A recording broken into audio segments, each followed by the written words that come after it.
few years ago, a friend of mine said something to me that I've come to believe is probably true. And what he said was this, that students in a course will learn more and have a better experience if the instructor likes the students and the students like the instructor.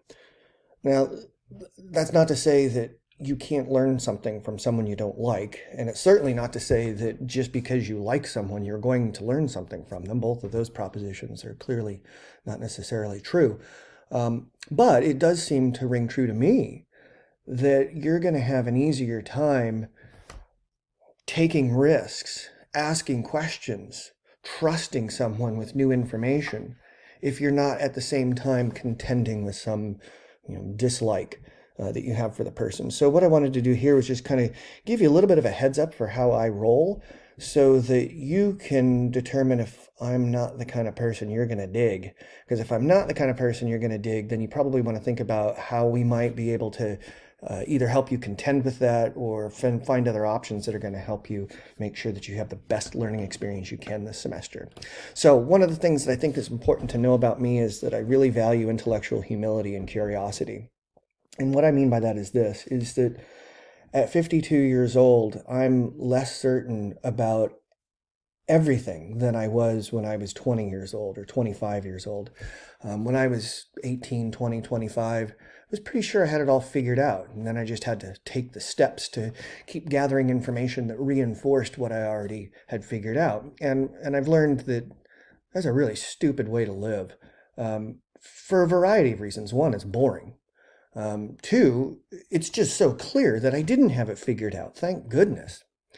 And three, and most important for us, if you think you've already got it figured out, then you don't know what questions you really need to ask, and you don't know what kinds of things you need to question. So I've come to realize that I'm probably wrong about what I think today, or at least not entirely correct in it. And I say that because I've realized that I don't think the same things today that I thought 10 years ago, or 5 years ago, or in some cases even a week ago. So I'm imagining that there are things that I think are true today that in a week or 5 years or 10 years I'm going to come to realize aren't exactly what I want to think then. But I don't know what those things are right now, right? In other words, I don't know what I don't know. And because of that, I want to keep myself open to the possibility that I could be wrong, okay? And I really like when that's reciprocated by students. We don't have anything to prove in our experience. We're here to explore ideas together. So the more open you can be to the possibility that maybe your ideas that you've held for a long time need to shift in some way, probably the better experience you're going to have, because you don't carry that burden of having to prove something. You only get to carry the excitement of getting to learn something. All right. With that said, I work from the assumption that your motives are good. And I think that's particularly important to emphasize that right now at this moment in our culture where it seems like the de facto position is to assume that somebody's motives are bad.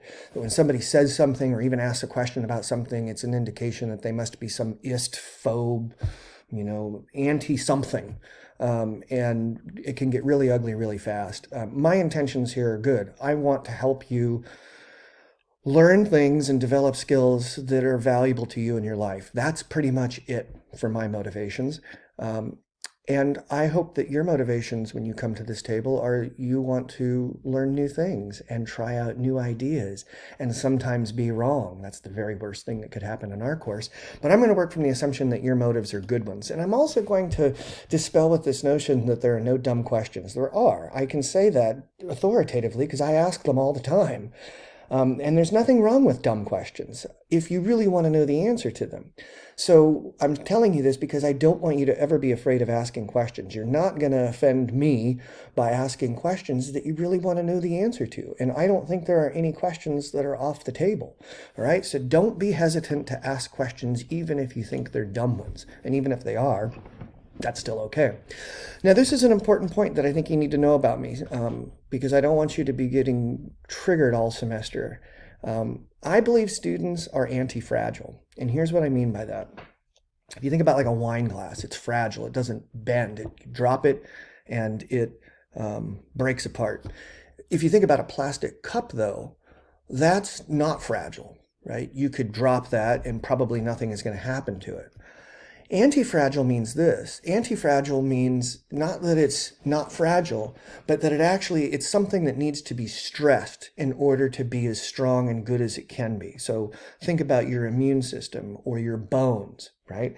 If you chose to not walk or not subject your bones to any kind of pressure by like pushing on a table or something, your bones will actually get really weak. Your bones need to be stressed, just like your immune system needs to be challenged every once in a while in order to grow strong and robust.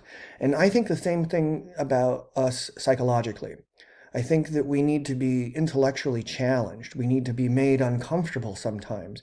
We need to be questioned in order to strengthen our intellect, in order to strengthen our minds. Now, of course, that doesn't mean you can't be broken psychologically. You can be. But in our course, we're not going to do anything that breaks you or runs the risk of breaking you. We're not going to do anything dangerous, but we are going to explore ideas that you might find really challenging or that I might find really challenging. And I think that that challenge is really super important. There are some educators out there today that take what's called a trauma-based approach to education. And if you run across anybody who's doing that, you should run as fast as you can from them. They are not there to serve you well. They're there to serve themselves well. All of the evidence indicates, it's not even controversial at this point, that trauma-based education is actually psychologically damaging. It turns people into victims that think they've suffered things that they haven't actually suffered.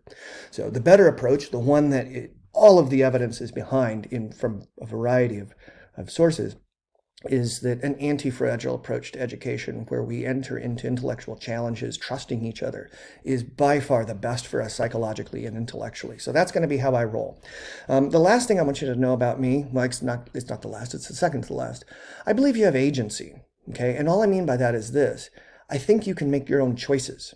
Now, that's not to say that you don't have significant things influencing your choices, and those are things you have no control over. So you were born with a certain genetic code. You're a certain height. You live in a certain place. You were born with parents you didn't get to pick. There's a whole bunch of factors in your life that you didn't get to choose that do have an influence over the experience of your life and the quality of your life. But I think it's important that you know that I think of you as having agency. I think you can make decisions to do things. And I say that because, again, in our time, in our culture right now, there's a challenge here. There's a controversy here where there are some folks that are saying that individual people are not necessarily responsible for their actions, that the set of circumstances that they exist with and in are the determiners of their lives. And I don't accept that. I don't agree with that. I'm not saying that I'm necessarily 100% right, but I am saying that it's important for you to know that I think you can make your own decisions, even though there are things influencing you. Now, of course, I make mistakes, and so do you. So keep that in mind as we roll through the semester. I may say something dumb, you may say something dumb, I may say something that's incorrect, and you may too, and that's all right. The worst that happens is we learn that we're wrong, and that's actually a good thing, all right? Now, all that said, I really want you to be thoughtful. Don't be a jerk this semester. Not that you're planning on being a jerk, but I want you to remember that online is weird. And you know this, right? Texting and emails and discussion boards. You can communicate something with one intention that doesn't get interpreted as having that intention. And so if somebody says something that kind of causes you to bristle a bit, or if somebody says something that you don't like or you disagree with, think about how you might engage with that in a way that doesn't intensify the energy around that thing that you're sort of bristling at, okay? And easy ways to do that, particularly online, is to begin things by, you begin what you have to say by saying something like this: I could be wrong about this, or I'm not sure I've entirely figured out this yet, or I could be off about this, but, and then offer your thought about something. And if you're really feeling just kind of put off by somebody, best advice, this is just for life in general, wait till the next day, okay? Sleep on it. Don't react right at that moment. And then when you are ready to react, because you've been offended, ask somebody privately, like, hey, I don't know what you meant by this, but this is the way I interpreted it. Am I off about this? And I say to ask privately because in this kind of call out culture that we're in, the moment you throw somebody to a big public setting to call them out on something that you think that they've done is wrong, you've just eliminated the possibility of really having a bridge built with that person, and then we all kind of lose. All right, so those are just some things to keep in mind as you roll forward. If you have an issue with any of these things, just shoot me a line and let me know. In fact, that's one of the things I want you to do. If you have any questions or concerns about anything related to this course or anything else about CR, fire those off to me ASAP. Even better would be to post something on the discussion board of our course. That way everybody else can see what your question is, and maybe they want to know the answer to it as well, and I'll put the answer there, okay? And then after you've asked any questions that you wanted to ask, you should head on over to the modules and start making your way through Thought Primer number 1. It's going to be fun stuff.